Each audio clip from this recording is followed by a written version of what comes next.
Last video में हम variance को एक सिंगल पॉपुलेशन से कंपेयर कर रहे थे। इसके लिए हमने का स्क्वायर टेस्ट यूज़ किया था। अभी इसमें हम क्या कर रहे हैं, वेरिएंस को वेरिएंस से ही कंपेयर कर रहे हैं। तो इसके लिए हम एफ डिस्ट्रीब्यूशन टेबल यूज़ कर रहे हैं। So we are comparing a variance with a variance. तो ये क्या मानता है पहले कि दोनों इक्वल होते हैं वेरिएंस। तो हमें क्या बोलना है कि नहीं, तुम दोनों वेरिएंस इक्वल नहीं हो, कुछ तो डिफरेंस है दोनों में। ठीक है, ये इक्वल मान के चल रहा है नल हाइपोथेसिस, और अपने को ये मानने का है। तो हमने यहाँ पे एक एग्जाम्पल लिया है, और याद रखना एफ टेबल भी हमेशा राइट स्क्यूड रहता है। ये राइट साइड के स्क्यूड रहता है, क्योंकि वेरिएंस या तो 1 होता है इसका, और ये राइट साइड में ही हम देखते हैं टेबल। और एक रूल है इसका कि जो हायर वेरिएंस है ना, हमारा जो भी हायर नंबर है ना, वो हमेशा न्यूमरेटर में आएगा, और जो लोअर नंबर है ना, वो हमेशा डिनोमिनेटर में आएगा। ये एन में सैम्पल नहीं ले रहा हूँ, okay, this is I am talking about variance. इधर एक्चुअली ये साइन आना चाहिए। तो हायर वेरिएंस जो है वो ऊपर आएगा और लोअर नीचे आएगा, क्योंकि हम राइट साइड के टेल में देख रहे हैं ना, तो हमें पॉजिटिव नंबर चाहिए। तो देखते हैं ये एग्जाम्पल में। You think Nike shoes are more safer than Adidas shoes. तुमको लगता है कि नाइकी के शूज़ ज़्यादा सेफ है, तो तुम क्या करते हो, नाइकी के शूज़ पहन के 31 दिन जॉगिंग करते हो, और फिर तुम क्या करते हो, एडिडास के शूज़ पहन के 41 डेज जॉगिंग करते हो। जब तुम नाइकी के शूज़ पहन के जॉगिंग करते हो ना, तो तुम्हारा स्टैंडर्ड डिविएशन 5.5 है गिरने का, और जब तुम एडिडास के शूज़ पहन के जब जॉगिंग करते हो तो 4.3 है स्टैंडर्ड डिविएशन गिरने का।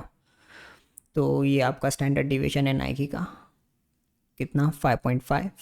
एडिडास का कितना स्टैंडर्ड डिविएशन है, 4.3। आप इसको स्क्वायर करके इसका वेरिएंस निकाल दोगे 5.5 और 4.3 का, और ये दोनों को डिवाइड करोगे एक दूसरे से।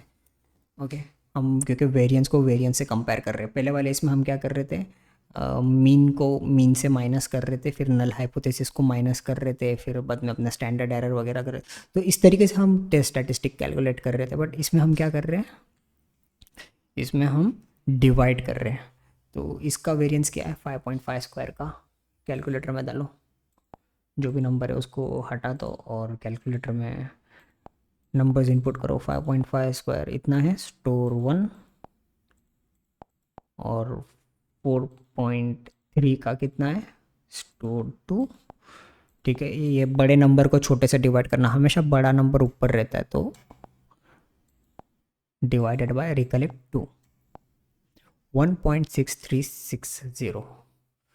तो ये जो नंबर आपने डिवाइड किया 30.25 डिवाइडेड बाय 18, कुछ तो था ये नंबर। तो आपने जब इसको डिवाइड किया तो आपको कितना आया, ये 163। ये एक्चुअली 49 था, अभी याद आया मुझे। हाँ, तो कितना होता है ये, 16360। तो 1.6360। तो ये हमारा ये है एफ टेबल का टेस्ट है। अभी हमको देखना है कि एफ टेबल में ये किधर लाए कर रहा है। हमारे सैंपल्स हम ध्यान में रखेंगे। अब डिग्रीज ऑफ फ्रीडम हमने उसमें भी -1 किया था, इसमें भी -1 करेंगे। तो न्यूमरेटर का डिग्रीज ऑफ फ्रीडम कितना होगा, 31 - 1, जो कि हमें देता है 30। और डिनोमिनेटर का क्या होगा, 41 - 1, जो हमें देता है 40। तो एफ टेबल में इसको कैसे ढूंढेंगे, पहले मैं ये जो डेटाज हमने कैलकुलेट किए हैं वो ऊपर लिख देता हूँ।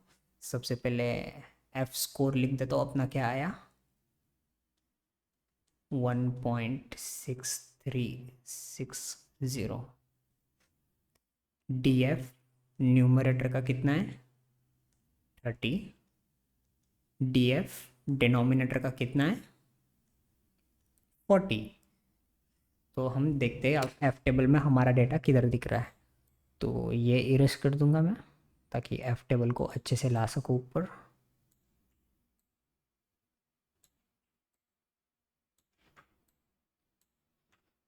ओके, अभी एफ टेबल में हम देखते हैं हमारा डेटा किधर आ रहा है। हमारा एफ स्कोर का क्या आया यहाँ पे, 1.630।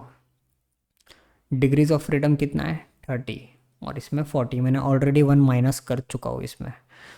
तो देखते हैं पहले न्यूमरेटर, ये देखो DFN मतलब न्यूमरेटर। न्यूमरेटर में क्या चाहिए मुझे, 30।